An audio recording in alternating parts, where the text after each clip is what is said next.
Dah. Assalamualaikum warahmatullahi wabarakatuh. Waalaikumsalam warahmatullahi wabarakatuh. Sebelum mulai pembelajaran, kalau minta satu orang memimpin doa, silakan kepada dan tadi kan jawab semua ya. Jadi sekarang boleh juga memimpin doa.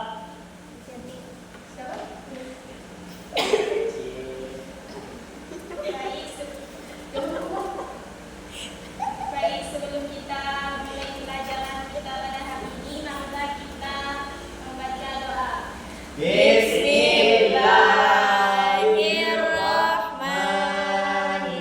Bismillahirrahmanirrahim. Rabbi zidni ilma warzuqni fahma birahmatika ya arhamar rahimin. Amin.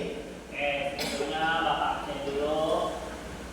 Fajar Febrianti, siap hadir. Nabi Batu Nisa, Indianti, Masa, Alfa Salsabila, Arta Adi Milanda, Luluk Nadia, Najira. Oke, ada yang tahu kita hari ini mau belajar tentang apa?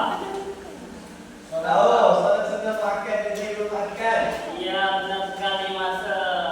Kita hari ini akan belajar tentang sholat sunnah muakkad dan ghairul muakkad. Sebenarnya ada yang tahu tidak apa itu sholat sunnah muakkad dan sholat sunnah ghairul muakkad? Tahu tidak? Tidak tahu. Jadi di pembelajaran kali ini Bapak akan menjelaskan kepada kalian tentang sholat sunnah muakkad dan ghairul muakkad. Nah, ini pengertian dari sholat sunnah muakkad. Bisa bantu Bapak baca Fajar? Sholat sunnah muakkad adalah sholat sunnah yang sangat dianjurkan karena sering dan hampir selalu dikerjakan oleh Nabi Muhammad SAW.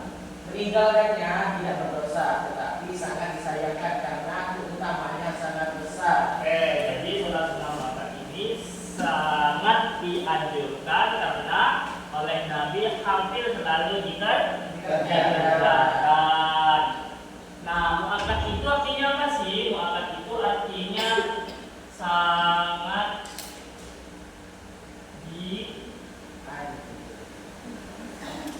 Anjurkan. sangat ditekankan. Jadi muakkad itu artinya sangat ditekankan. Meninggalkannya memang tidak mendapatkan dosa, tapi sangat disayangkan karena utamanya Sangat besar. sangat besar. Oke, ini merupakan dalil tentang sholat sunnah muakkad. Bapak sekarang minta tolong Masa bacakan dalilnya. Bismillahirrahmanirrahim. An Ummi Habibah radhiyallahu anha qalat sami'tu Rasulullah sallallahu alaihi wasallam yaqulu ma min 'abdin muslimin yusalli lillahi kulli yawmin intai asyrata raka'atan tatawwu'an ghaira qaribatin illa banallahu lahu baitan fil jannah. Artinya, tidaklah seorang hamba muslim melaksanakan sholat sunnah sebanyak 12 rakaat dalam sehari semalam, kecuali Allah akan membangunkan baginya sebuah rumah di surga. Hadis riwayat Muslim. ini merupakan dalil tentang sholat sunnah muakkad. Ada yang di sini pernah melaksanakan sholat sunnah sebanyak 12 rakaat. Tarawih Pak. Tarawih itu berapa rakaat? 23. 23 berarti lebih. Iya. Berarti lebih. Nah, itu termasuk juga dari sholat sunnah muakkad. Nah, ini yang muakkad. Kalau ghairul muakkad, ini yang ghairul muakkad. Coba Bapak minta Nisa bacakan pengertiannya. Sholat sunnah ghairul muakkad adalah sholat sunnah yang pernah dilakukan oleh Nabi Shallallahu Alaihi Wasallam, namun tidak secara rutin. Artinya, kadang-kadang Nabi melakukannya dan kadang-kadang tidak. Meskipun Meskipun demikian, sholat ini tetap dianjurkan sebagai bentuk ibadah tambahan, namun tidak sekuat anjuran pada muakkad. Nah, jadi ghairu muakkad itu artinya tidak Anjurkan, tidak ditekankan. Jadi ini tidak terlalu ditekankan. Artinya Nabi itu kadang juga melakukannya, kadang-kadang juga tidak. Tapi meskipun demikian, yang namanya ibadah tetap ibadah. Tapi penekanannya tidak sekuat sholat sunnah muakkad. Nah, ini merupakan dalil tentang sholat sunnah ghairu muakkad. Coba coba baca. Bismillahirrahmanirrahim. Tidak ada ahadukumul masjidah falyarka'u ataini qabla an bisa. Artinya Jika salah seorang dari kalian masuk masjid, maka hendaklah dia sholat 2 rakaat sebelum dia duduk. Hadis riwayat Al-Bukhari dan Muslim. Nah, kira-kira kalian tahu tidak maksud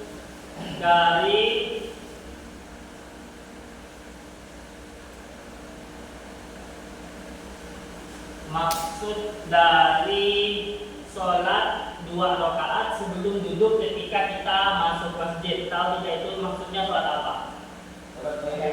Sholat tahiyatul Masjid. Nah, jadi ini termasuk sholat tahiyatul masjid. Nah, ada yang tahu yang sholat tahiyatul masjid?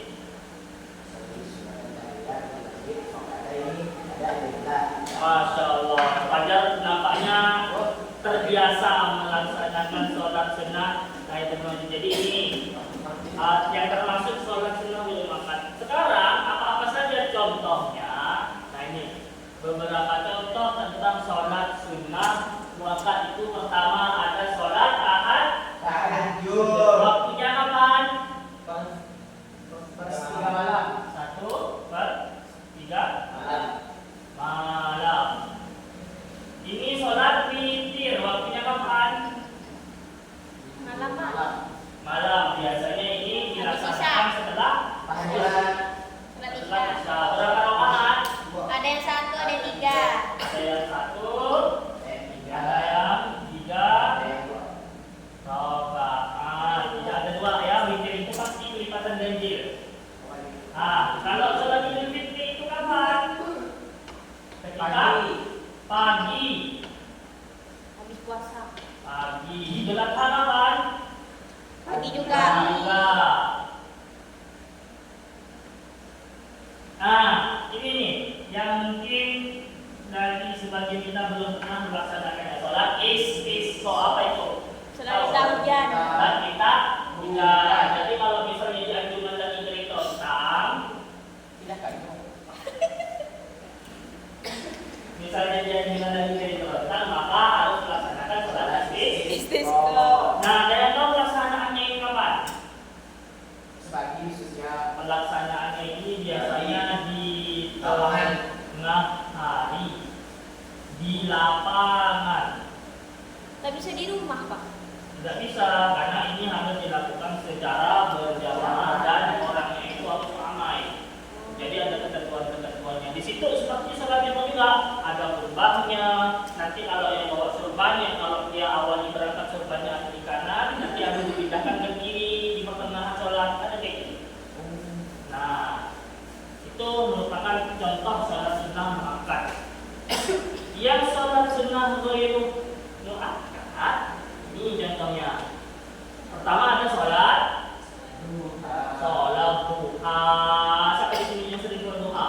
Supriyanti. Alhamdulillah masih diberikan kesempatan. Jadi duha itu tiap rakaat itu ada faedahnya.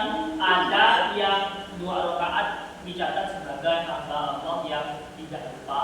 Kalau 4 rakaat dicatat sebagai hamba Allah yang rezekinya diperluas.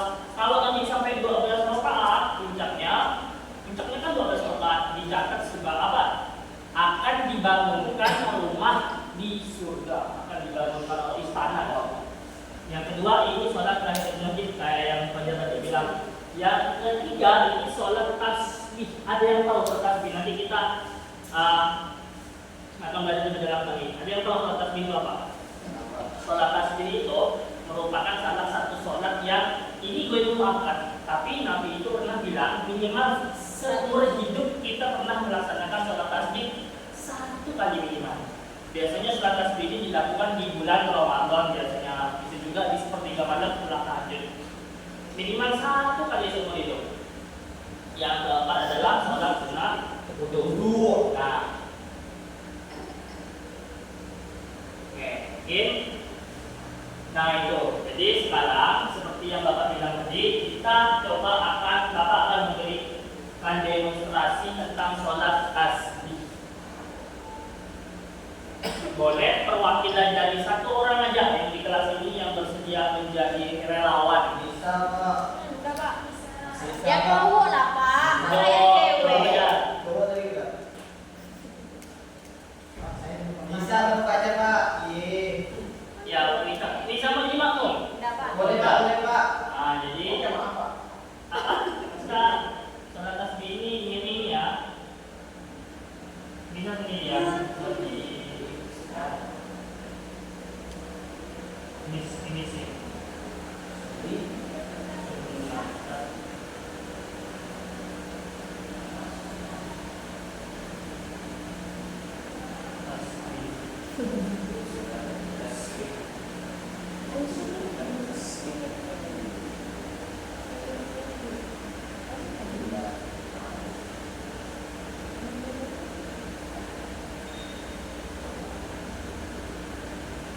Ini ya.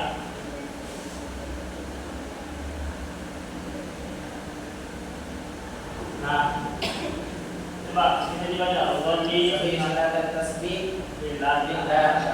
Sekarang ada 3. Coba. Sana Pak. Salli sunat tasbih lillah ta'ala. Takbir. Sudah baca doa apa iftitah, kabiro, sudah baca Fatihah, sudah baca surat, kan? Nah, lalu baca tasbih. Baca tasbih, baca ini.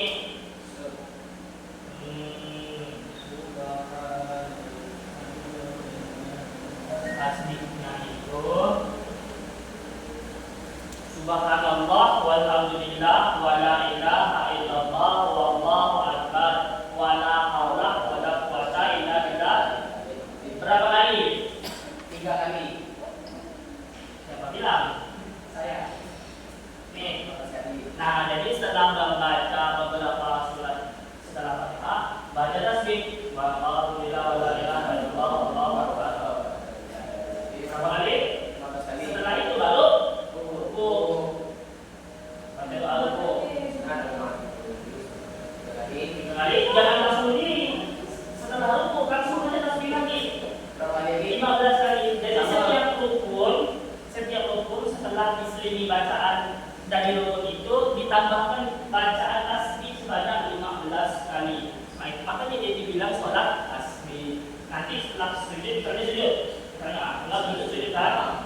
Setelah baca subhanallah rabbiyal azim, baca tasbih lagi 15 kali. Nanti duduk di antara dua sujud, baca tasbih lagi 15 kali. Setiap rukun harus diselingi bacaan tasbih. Nah, seperti itu pelaksanaan sholat tasbih. Oke, silakan duduk pada.